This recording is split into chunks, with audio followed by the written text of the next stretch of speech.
It's a new day. It's a new Saturday. It's a new year. And that means it's a time that we look at new beginnings, which is what we're going to be talking about today. So put on the brakes, grab a cup of coffee or whatever your favorite beverage is, and join the conversation because it is time, once again, for Coffee Breaks with Steve.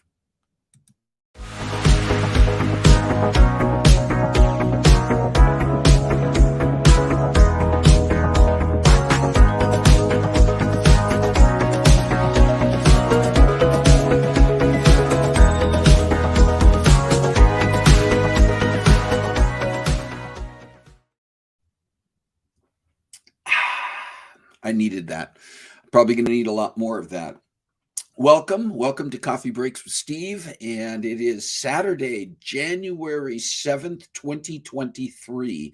Trying to get my mouth used to saying 2023. And it's funny because over the years, and particularly when I was working full time, have to remind myself on memos and on, back in the day when we used to write a lot of checks. Now we do so much online through direct payment, but I would find that the first few weeks of the year, I was very conscious of it, and I would have no problem putting the new year on everything that I was writing or signing. And then it would be a few weeks in that I would drift backward and accidentally write the previous year on things. I don't know if you run into that same issue, but anyway, welcome. See a number of people are already on here. Good morning, good meowing afternoon, and happy Catterday. Love that my phone corrects the cat words properly now. That's great. Good morning, Kim Baker, Jerry Thompson. Good morning, Rick Venturi. Good morning, Jason Wheelock, Jay Zetterval, Jerry Zetterval. And I saw Jerry Thompson signed in on here. I saw Kathy Garlick. So good morning to everyone. Good morning, Carissa. If you are joining us this morning, just signing on and joining us live, make sure that you say hello in the chat so we know you're here. Make sure that you join in the conversation today because this is I want to hear from you on well, I want to hear from you every week, but I want to hear from you today because I've got some thoughts that I'm sharing about the new year and new beginnings, and I'm really looking for some input and I'm looking for some feedback. So we'll get into that in a few minutes. If you are joining later on, there are people who end up watching Coffee Breaks with Steve recorded and they come back in and watch it later. You're still welcome to be part of the conversation. Put your comments in the chat. Make sure that you give your feedback. You can watch on Facebook Live right now or YouTube Live if you're tuning in. And later on, you can see this on Facebook and YouTube as well as on our podcast sites. I'll talk about those at the end. All right, we're here. It's the new year. We're finally into 2023, and it's come in with its own bang, I guess, in terms of things that are going on around our country and around the world. A lot in politics, a lot in weather.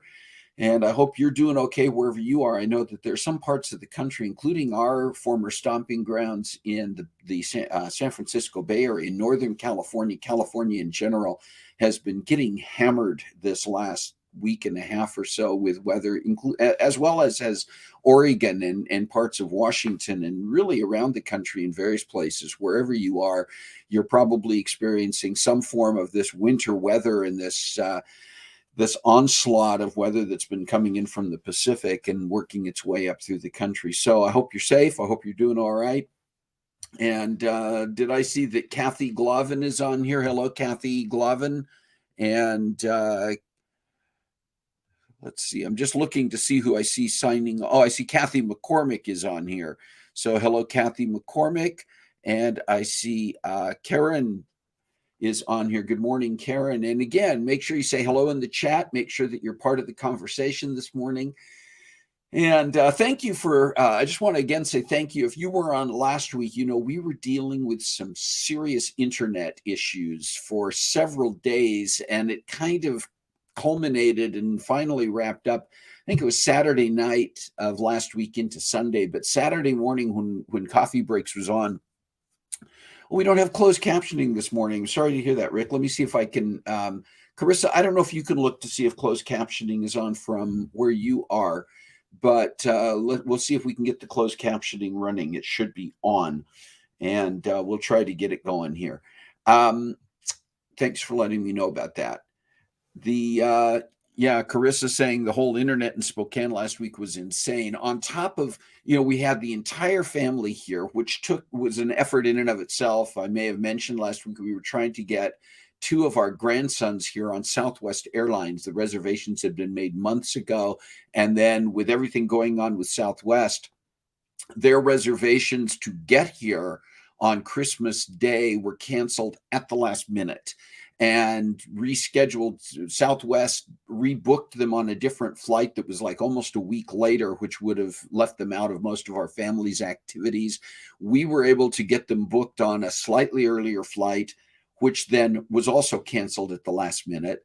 And we ended up with our daughter, Shalane, and her husband, Dustin, our son-in-law, who were already in Spokane, driving to Redding, California, and our grandson's dad driving up from Tracy, California to Redding to meet them there and rendezvous. And then Dustin and Shalane with the boys drove all the way back here, and it was about 14 hours each direction. And so it was just an ordeal. But then we get everybody here and we're dealing with internet issues, which restricted our being able to get online to do things, as well as, one of the things that we had planned, we had some movies that we wanted to watch together as a family that were streaming video.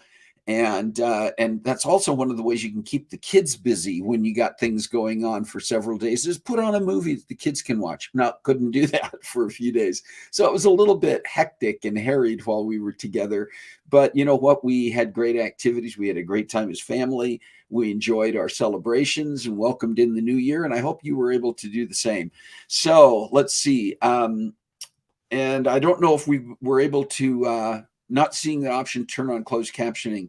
All right, we're going to troubleshoot that a bit. Thanks again for letting us know that, Rick, and we'll see if we can get the closed captioning going. Sometimes when the platforms update, things get changed quite a bit here. So just looking myself on different options and not immediately seeing anything. So I'm going to set it aside so I can focus on the program and let Carissa troubleshoot that. Carissa, you might look under settings and see if there's anything there on either I don't know if it's on StreamYard or if it may be on Facebook itself that has to take place.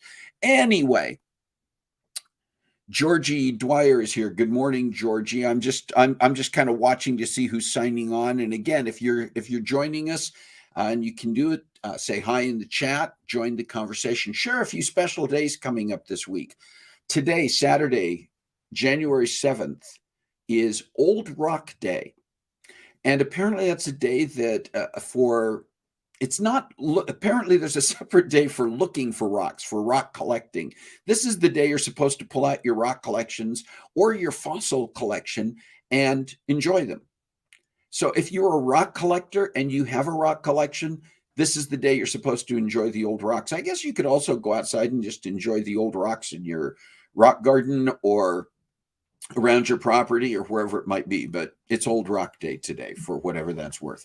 Tomorrow, January 8th, Sunday, is Bubble Bath Day. Are you into bubble baths? Some people, that's part of their luxuriating, love to take a nice hot bubble bath. Other people are not bubble bath people. I remember growing up as a kid, bubble baths were fantastic. We love taking bubble baths. And I know that there are products now that you can add that are bubble baths that are also supposed to be good for you in a variety of ways. Georgie, I love Georgie's comment here. I love several of these comments. Kathy McCormick saying, I'm Alan's fossil collection. Georgie, I'd rather listen to old rock than collect old rocks. Georgie, I think I'm with you on that one. And I'm not going to comment further on yours, Kathy.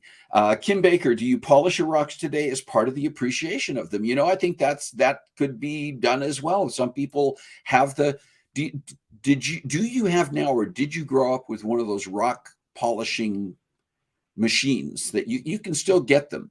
But I had one when I was a kid where there was like a sand or some kind of an abrasive that you added. It was a rock tumbler, I think is what they called them. And then you could put rocks in there, particularly if you had like an agate or something that already had an interesting design. It would polish the rocks. Then you had those cool polished rocks. So I think you could do that, Kim. I think that would be part of it. Jerry says, Jay is my fossil. Okay. I can see where we're going with this one.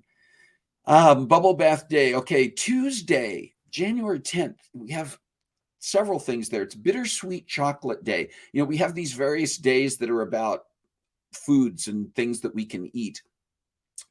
And chocolate seems to be one that comes up frequently, right? Different types of chocolate or different recipes with chocolate. Bittersweet chocolate, I don't think of as being one that you would just eat on its own. Some people might like bittersweet chocolate, but certainly bittersweet chocolate is an ingredient in some recipes. Are you a bittersweet chocolate fan? I know I'm more of a milk chocolate fan when it comes to just basic eating chocolates, but different people like to eat different types of chocolate. So are you a fan of bittersweet chocolate? And if so, how do you utilize it? What do you like to do? You just eat bittersweet chocolate? Do you put it in certain recipes, etc.? It's also on Tuesday, Houseplant Appreciation Day. So I will be the first one to admit I'm not great with houseplants. I've never had a real good green thumb. I know some of you out there do a great job with your houseplants. You know how to take care of them. You know how to nurture them. I've got one houseplant right now. It was given to me as a gift about a year ago. It's still alive. It's still doing okay. And I've still managed to keep up with its nutrition and well-being. It does have a name. And that's supposed to be part of it, is naming your houseplants, watering houseplants, talking to the houseplants, giving them the proper nutrition and sunlight that they need, etc. I do better with artificial houseplants. They just seem to survive longer for me. Houseplant Appreciation Day. How do you appreciate your houseplants? If you're a houseplant person, Carissa says we're silk plant people. I kind of am too. What else? Most of my California plants haven't survived the year here in the Midwest, despite being. Yeah, there is also a certain thing about there are certain regional plants that do better in certain parts of the country. And I think just like the rest of us, Kim, adjusting, you probably had to make your own adjustment from California to the Midwest. And so I can see how houseplants might struggle with Kathy McCormick. I'm Helen's houseplant. Oh my gosh, this is an interesting conversation today, and I love it. Speaking of which, the other thing that Tuesday is Peculiar People Day. And I'm almost afraid to comment on that. But yeah, the Bible even says that we are a peculiar people. If you are a God-fearing, Bible-believing person, you're a peculiar person. So here's to that. And I don't see Shalane on here, Rick, so it may be up to you to tell everybody to drink today. All right, Wednesday. And this is not necessarily always on January 11th. It's always on the second Wednesday of January, is National Take the Stairs Day. And I think this may be also the day that that some of the, like the National Heart Association or some of the organizations that focus on health do the stair climbs. Is that the day that this happens? But Take the Stairs Day is a day when we're encouraged, as part of our well-being, instead of taking the elevator, instead of taking the escalator, take the stairs. Get your steps in on the stairs. It is actually good for you. We have stairs in our house, and I have an app on my watch that actually tells me how many flights of stairs I've climbed in a day, and it's one of the ways that I'm encouraged to continue to do that. But Wednesday is a day that you can focus on it, apparently. And then Thursday is National Hot Tea Day. Now, here at Coffee Breaks with Steve, we are not biased, and we do acknowledge and applaud those who, instead of coffee, choose to drink their tea or other beverages. So National Hot Tea Day, I know we've got some tea drinkers who tune in, and so that's your day. It's National Hot Tea Day, and once again, we don't need a special day, but if you want to observe that, go ahead. And then Friday, we have actually our first Friday the 13th of the year is happening immediately. This coming Friday is Friday the 13th. And it is also International Skeptics Day. That's interesting to me. First of all, that it's not a national day, it's an international day. Around the world, we're going to be skeptical. And I'm curious about, do you consider yourself a skeptic? And if so, is that generally, or are you just skeptical about certain things? Do you find yourself to be a person who questions in order to find truth? I think that's what skepticism is all about, right? Skeptics are not necessarily cynics. They're not necessarily deniers. They're people who don't necessarily take everything at face value. And they want to, they're gonna be more, keep something a little more in doubt until they can see stronger evidence of something, I think. Are you a skeptic? And if so, how do you define your own skepticism? Looking at some of the comments here. Oh, Jerry Thompson did the everybody drink. Thank you, Jerry. And then Friday, in addition to being Friday the 13th and International Skeptics Day, this one's always a fun one to talk about. It's National Rubber Ducky Day. Do you remember, was it Ernie from Sesame Street who sang the Rubber Ducky song? I believe so. It's been a few years since I have watched that or played it. I should probably, on Friday, pull up that video on YouTube or wherever you can find it and sing along with the rubber duckies. Some people collect rubber ducks. I've seen those, and you can find them in places, a variety of places. And there are actually events, even fundraising events, where you get to pick a number that is assigned to a rubber duck, and they will unleash rubber ducks into the water, and they go down the river, and the first one across a finish line wins, and you get some kind of a prize. But in the meantime, it's like they're raising money through the process by everybody purchasing a duck, basically. I don't know why I got off on that, but it's tied to Rubber Ducky Day, so there you have it. So there you go. And do you have a special day this week? Do you have a birthday or an anniversary or something else that you are celebrating? If so, put it in the chat here so that we can celebrate with you. Kathy McCormick, I knew where you were going to be going with this. Yes. And I see, I'm just again glancing at the comments here. Yeah. I get it. Some good stuff there. There's some great comments today. Yeah. All right. I want to talk about new beginnings today. And this is an interesting topic for me because I'm one of those people. I go into the new year always with a sense of, well, in years past, I think prior to 2020, I used to every year say to Carol, as we get into a new year, I'd say, I wonder what kinds of things this year will bring. I wonder what we'll be looking back on by the end of the year. And she'd always say, don't say that, because invariably that's going to include some things that we'll look back and go, oh my gosh, some tragedy or some difficulty or challenge within the family. And I think the last time I said that to her with that sense of anticipation and wonder in the same way was going into 2020. And we all know what 2020 turned out to be like. And really, the years since, as we've gotten into 2021, 22, even going into this year, we approach with a different, talk about skepticism. There's a little bit of caution, I think, for everybody about looking at the year ahead, because our sense of security and our expectations about things certainly shifted, right? But I think there is still an aspect of going into a new year that causes us to have a sense of starting fresh.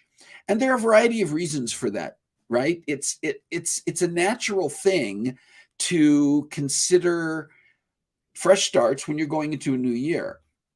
And some of it is just very practical, is that a new year, we're kind of coming out of one season and entering another. There are practical things that happen if you're in the workplace, things like, well, your vacation time may start over in the new year. It starts a new quarter, and fiscally we kind of start over. There are elements of our medical coverage, just a number of things that practically remind us that it's a fresh start, that we're starting new. We're coming off that holiday season. Really, the whole last quarter of the year, as you start to get into the holidays, seems to be the steamroll toward certain things, and it finishes up and we get into the new year and we're starting over. So there's sort of some mental, emotional, practical things that go with it. But we get into this mode as well, where we also are saying, okay, new year, and we set resolutions.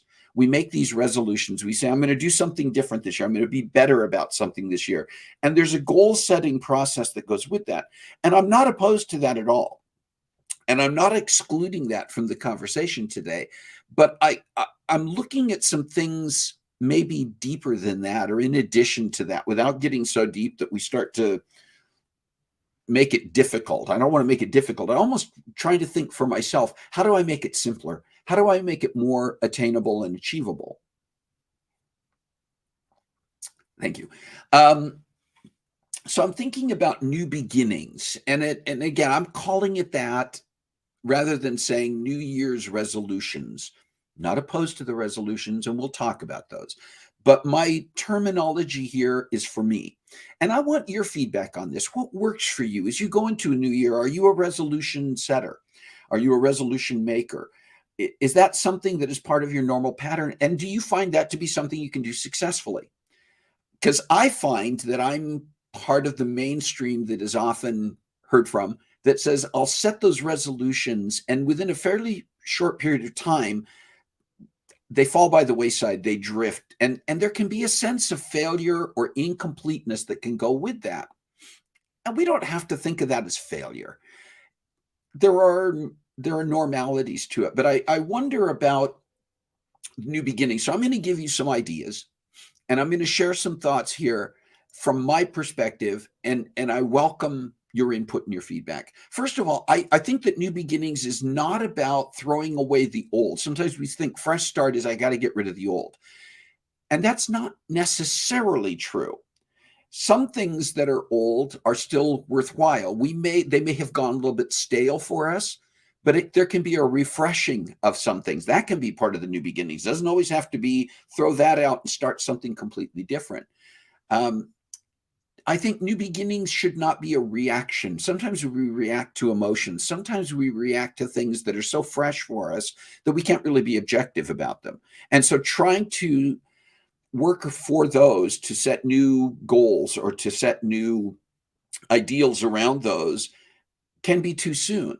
And that's why the beginning of the year may be a good time for a fresh start, but it may not be for everything, right? We can start certain things fresh anytime we want. And I think one of the big differences for me when I define a resolution, it's a new goal. It's a what. And for me, when I think about the new beginnings, part of what I'm thinking about is the how. It's a process. I'm thinking of process. How can I approach even things that I'm currently doing in a way that maybe are stagnating? Maybe I want to be able to be better at something. And instead of just the what I'm going to be better at, there is a process. How do I want to go about doing that? And sometimes even why. Because sometimes we need to be able to justify for ourselves why we're doing something.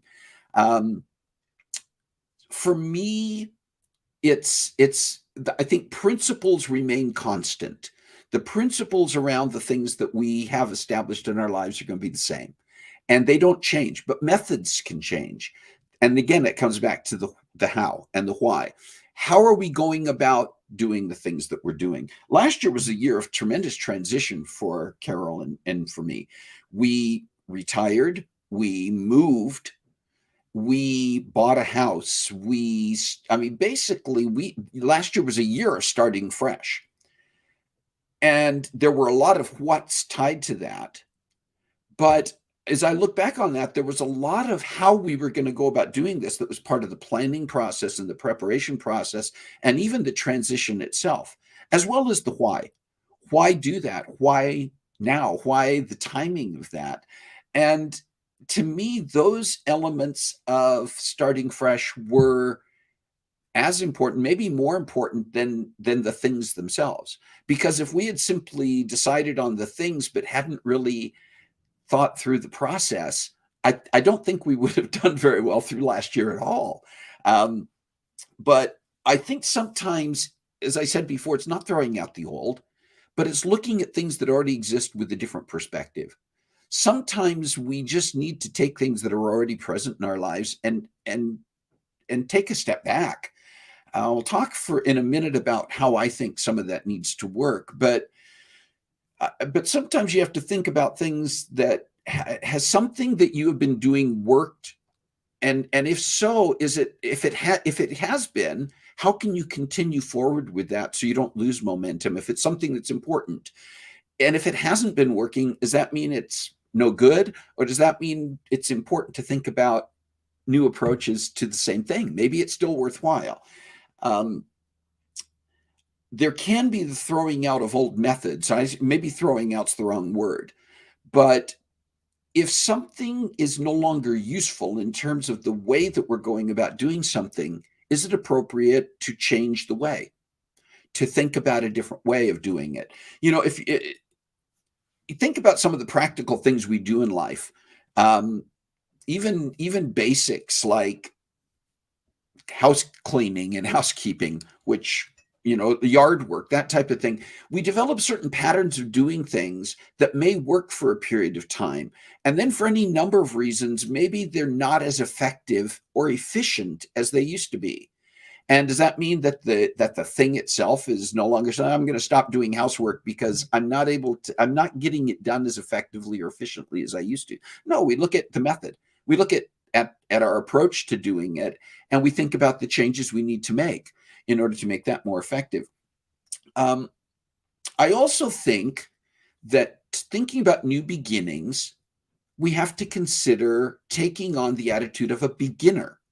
If we're doing things with a fresh beginning, then does that automatically mean we know everything or we're an expert? We're taking a step back to say, what do I need to learn along the way too? And we should always be learners. We should be lifelong learners, which includes the idea of admitting that we don't know it all. And sometimes even in things that we've been doing for a long, I've been doing coffee breaks with Steve now it'll be coming up on 4 years in a few months. But it has evolved over time, and I've continued to look at the methodology for this, and things have changed along the way. I can go back and look at the first few episodes that I did compared to now, and it looks much, much different. Does that mean that the first ones were no good, and or that there's something better now? I think it's better now, but some of that has come with practice, with evolution, with adjustments along the way, with feedback from people and input from people. And I think that's another part of this, considering yourself a beginner at times. And beginner doesn't always mean that you go back to not knowing anything, but it means that we take a step back and say, there are things I can learn. There are things that I can continue to grow in.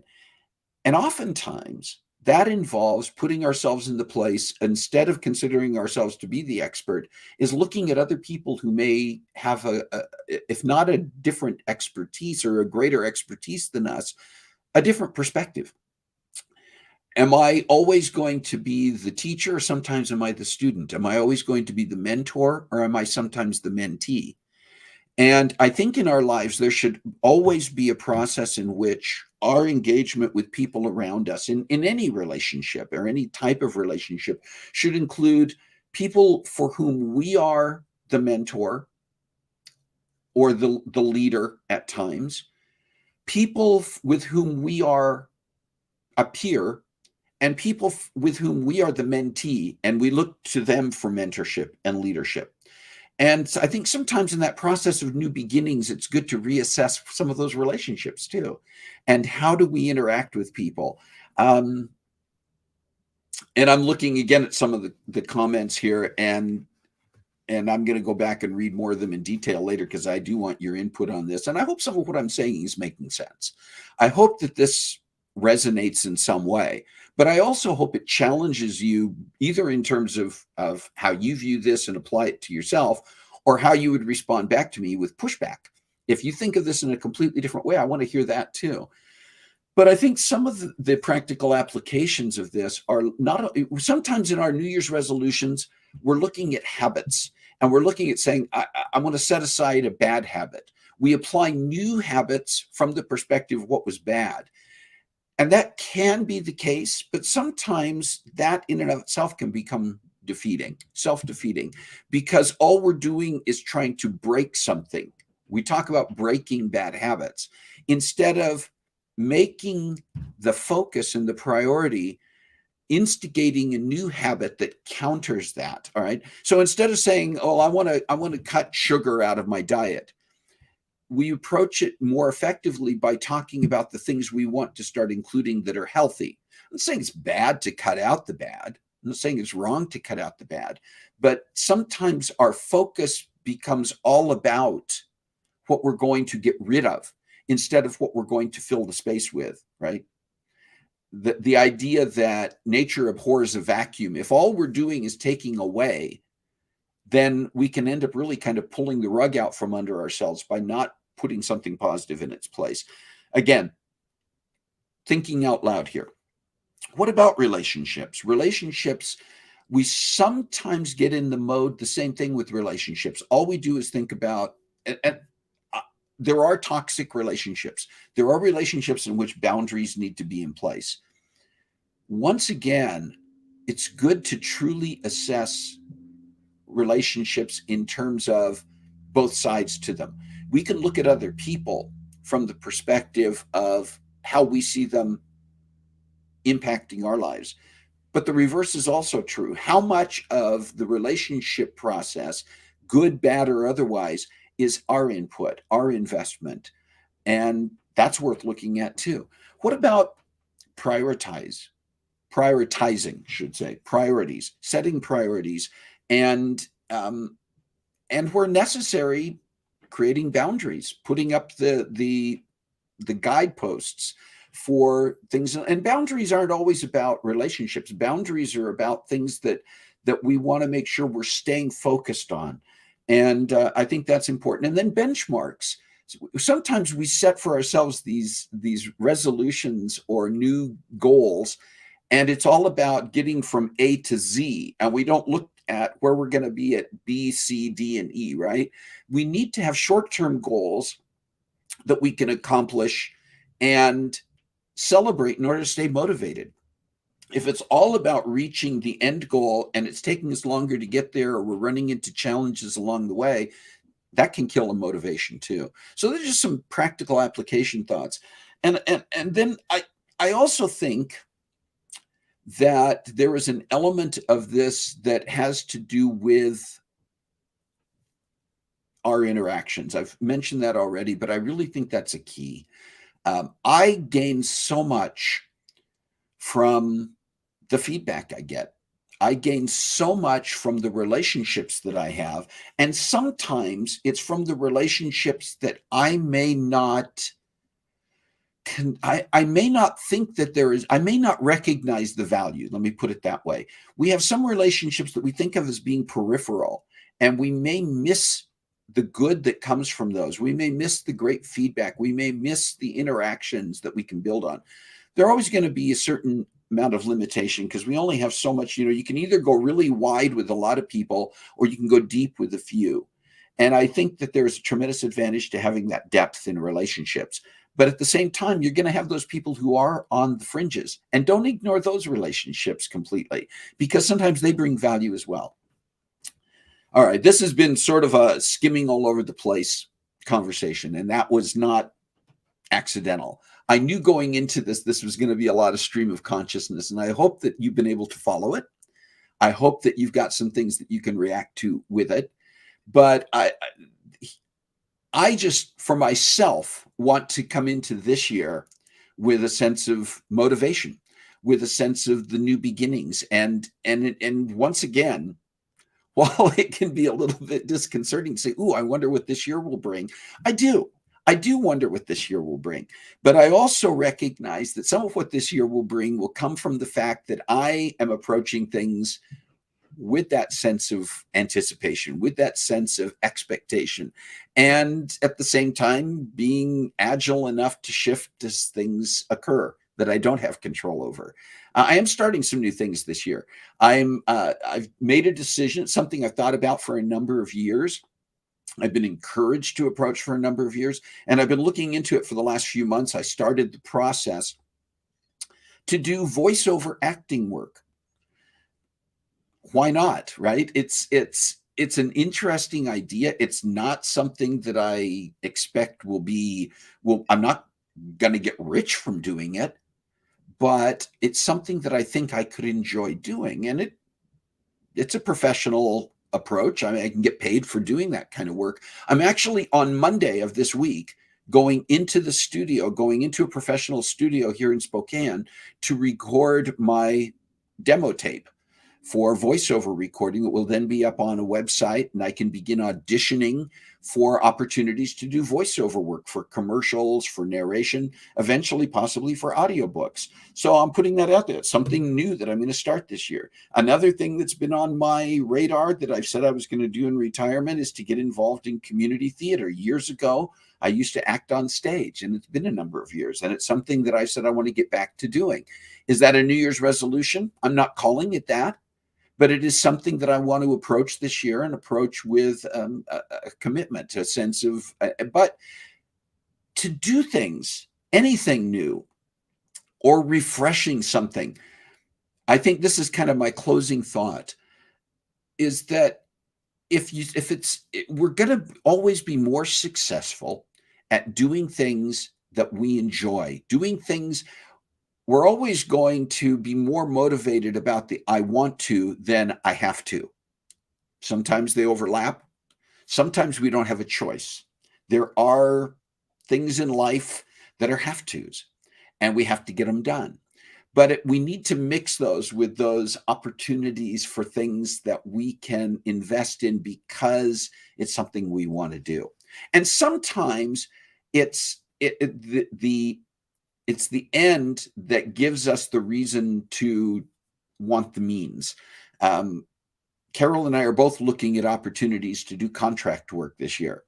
Not because we're looking to get out of retirement and go back to work, but because we do have things we want to do. We want to travel. We want to, there are I wants that are on our bucket list that we still want to accomplish. It takes money to do that. So while we may not be thrilled about the idea of working, doing something that we have control over, which is to make the decision to go out and do some contract work, gives us the opportunity to pursue some things that we want to do. So again, I think there's all these things that can be on the list, and I hope this has been an interesting conversation for you. I hope, although I have not had a chance to read in depth all the comments on here, I hope you're giving your own feedback and input to this and your own thought to this, and come back later on and give more thought to this. Add to this. You can come back in here later on, just like the people who may be tuning in later. If you're watching live, you can come back on here and add additional comments, or you can respond to comments that have been made. We can learn from each other.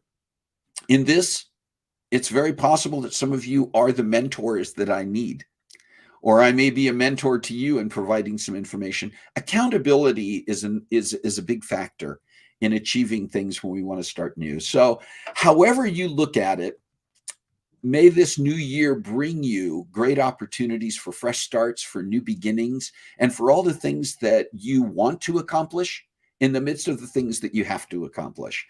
All right. Thank you for being a part of that. I want to share a few things that are coming up and just give you some insight into what we got happening in the next few weeks. Next week, sometimes things shift around. I have a number of guests who have committed or tentatively committed in the coming weeks, and sometimes things shift and people's schedules change. And this was one that was actually going to be a little bit later in the quarter, but we had to shift some things around, and this just worked out. Some of you may recall a few months ago, we had Addie Grow on the show. Addie is a talent acquisition advisor. She's an expert in hiring practices. She does that for a living. And when she was on a few months ago, we talked about, we focused a lot on how you put together your resume, how you market yourself online to get in front of, to get your name out there if you are looking at either a new career move or advancing your current career. And Addie's going to come back, and we're going to spend a lot of this time next week talking about the interview process, nailing the interview, and how when you actually have an opportunity, either virtually, as happens a lot in this day and age, through Zoom and other media, or you get in person across the table or across the room from someone or the someones who will be interviewing you, how do you approach the interview? How do you prepare? How do you go into the room presenting your best self? How do you follow up on those things? You may say to yourself, well, you know what? I'm done doing interviewing for jobs. This doesn't apply to me. We face interview situations much more frequently than we think we do.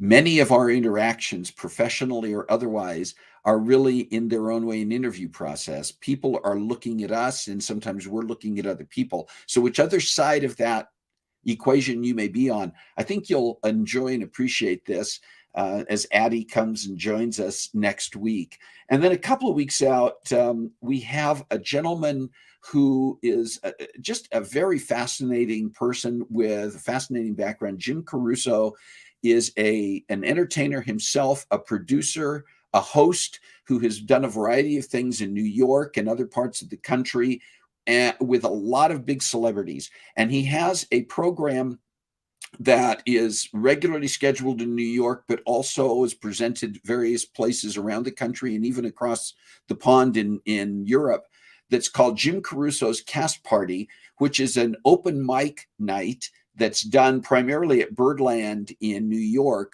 where well-known artists as well as up-and-comings who are trying to get their name out there get to come for that open mic and perform. So Jim's going to be with us in a couple of weeks to talk about Cast Party, to talk about his background and how he got started. And we got a number of other people coming up in the weeks ahead, and just looking forward to everything that we're going to be able to present. Just wanted to mention one more time that if you are looking to do follow-ups with Coffee Breaks with Steve, in addition to finding the recordings on Facebook and on YouTube, we are now also, our programs are available in the week following their live on the air on podcasts, including Spotify, Apple Podcasts, and Google Podcasts, where you can go out and find them or direct other people who may be interested in an episode that was on in the past, and share those out there. All right.